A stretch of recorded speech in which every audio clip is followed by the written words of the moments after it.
Alright, good morning po sa inyong lahat mga kababayan, Batang Maynila to. It's kaugnay ng pagkapanalo ng TVJ dito po sa kasong copyright infringement laban dito sa tape at GMA. Nako mga kababayan, eto pong Tape Incorporated ay pinagbabayad ng nakakalulang halaga sa paggamit ng Itbulaga.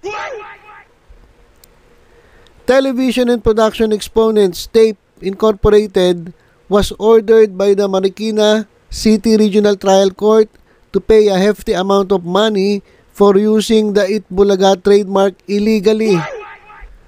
Ayan. Gamit pa more.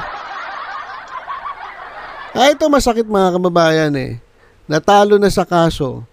Nahubaran pa kasi halos lahat tanggal sa kanila Itbulaga. Yung title na Itbulaga. Kaya ngayon namomblema itong mga ano kaya title nito mamaya? Abangan nga natin. Nawala yung title, nawala yung mga logo. Siguro kagabi nagtanggal-tanggal na yan ng tarpaulin, nagpalit-palit ng kanilang mga background. Kasi pati yung EB hindi nila pwedeng gamitin. Team song. Malamang puyat. Kaya wag po kayo magtaka mamaya kung makita ninyo yung mga tao diyan sa sa Tape Bulaga. Baka may mga eyebag na. Dahil malamang nagpuyat itong mga ito at siguro na problema baka nga yung namumugto pa yung mga mata. Siyempre nag-iyakan yan Iyakan yan kasi olats So intindihin nyo na lang kung ano mga itsura nila. Baka problema, baka hindi sila mag-live. Diba? Yan po ang aasahan din natin. Baka pwedeng di sila mag-live. Kasi mga kababayan, ito, di ba nahubaran na ang laki na ng problema nila pero pinagbayad pa. Ito what hindi mga kababayan. According to the decision of the court on the copyright infringement charges filed by Tito Soto, Vic Soto, Joey De Leon, and Jenny Ferry against Tape Incorporated and GMA Network, the former production company handled the Dabarkads. Ito mga kababayan, should pay. Ito na mga kababayan, a total of 3 million pesos to the plaintiffs. Ayan mga kababayan, sino ba ang plaintiffs? Ito pong Tito Vic and Joey at si Jenny Ferry. Ayan, 3 milyon ang ibabayad nila sa TVJ. Okay, breakdown natin yung 3 million. Para saan daw yung 3 million? Unang-una, 2 million for the temporary damages, 500,000 pesos for exemplary damages, and an attorney's fee of 500,000 pesos. Attorney Buko. 500,000 pesos ang mapupunta sa Divina Law Office. Biruin nyo nanalo na sa kaso. Muli nga naibalik ang pangalang Itbulaga na kinuha sa kanila. Biruin nyo, libre pa yung attorney's fees. Ang magbabayad ng nagastos ng TVJ sa abogado dito sa Divina Law Office, itong Tape Incorporated.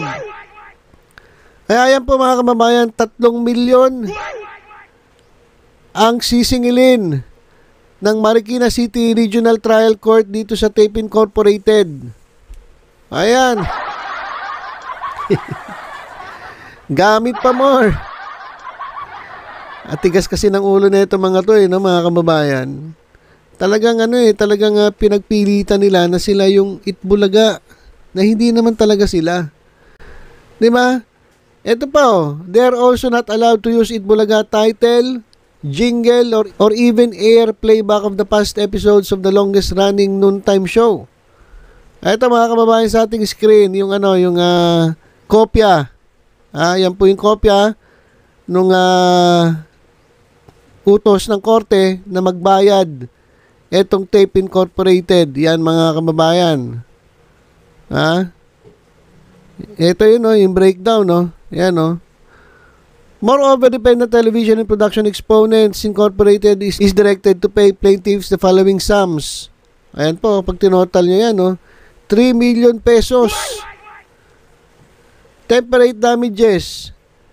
Ito, hindi po tayo abogado Basta merong may bayad kayo kailangan nila magbayad ng temporary damages. Temporary. Ano ba yung temporary? Siguro dahil dahil ginalit nila itong TVJ. Nag-temperate ka ba? Yung temper, di ba galit yun? Nagalit yung TBJ. Para mawala yung galit, bayaran ng 1,000,000. Hindi po natin alam. Hindi naman tayo abogado. Basta temperate damages.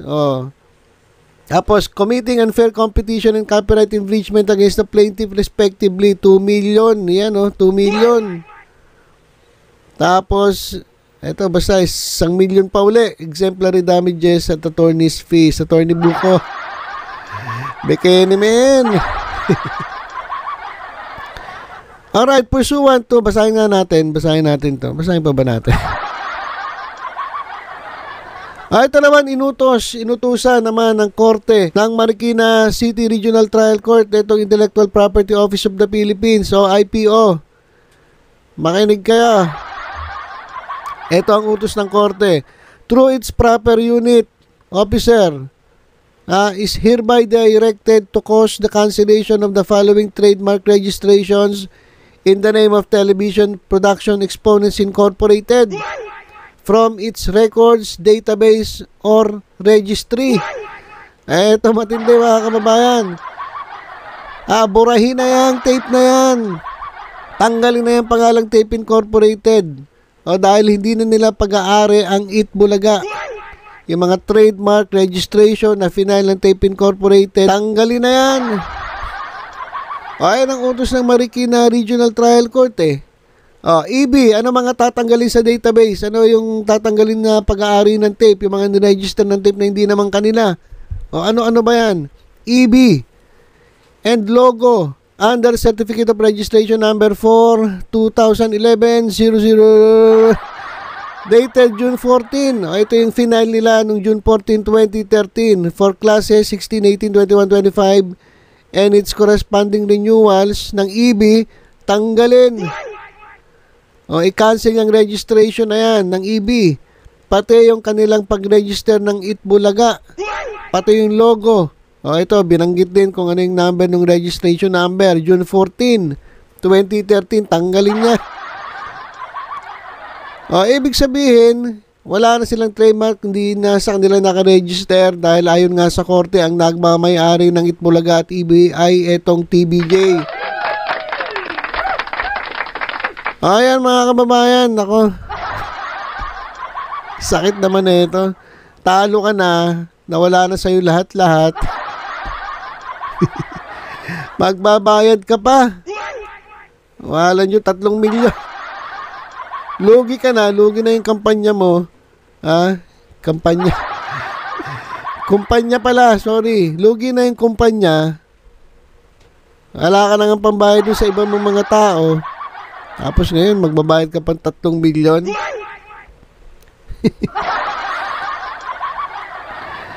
Ay, nako. So, yun mga kababayan yung ating update dito sa sa pagkapanalo ng TBJ sa kanilang kasong copyright infringement laban dito sa Tape Incorporated at GMA. Ito mga kababayan, patunay lang na hindi natutulog ang Diyos. Di ba? Sabi nga nila, God is good all the time and all the time, God is good. Kung ikaw ay lumalagay sa tama, ang Diyos ay laging nasa panig mo. Huwag po natin kalilimutan yan mga kababayan. Kaya mamaya hintayin natin si Attorney Paulo Contis. Attorney, ano na?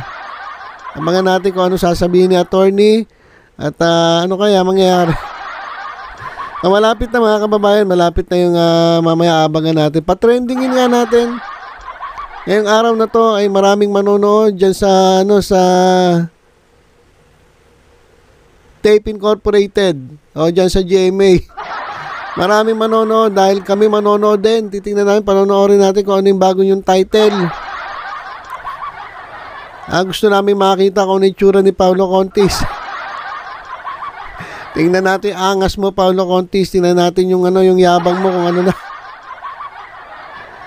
Dapat si Paulo Contis pagbayarin din Ito mayabang to sigaw ng sigaw Di ba, Paulo Contis? Singilin nyo nga yan, yung mga haluso. Singilin nyo nga yan si Paulo Contis. Yan ang nagpapahamak sa inyo Di ba? Kung umasta, alam mo kung sino So, abangan natin yan mga kababayan. So, hanggang nga dito na lang po muna tayo. Abang-abangers lang. Tutok-tutok lang dito sa Batang Maynila Toid sa iba pang updates. Ingat po tayong lahat. God bless.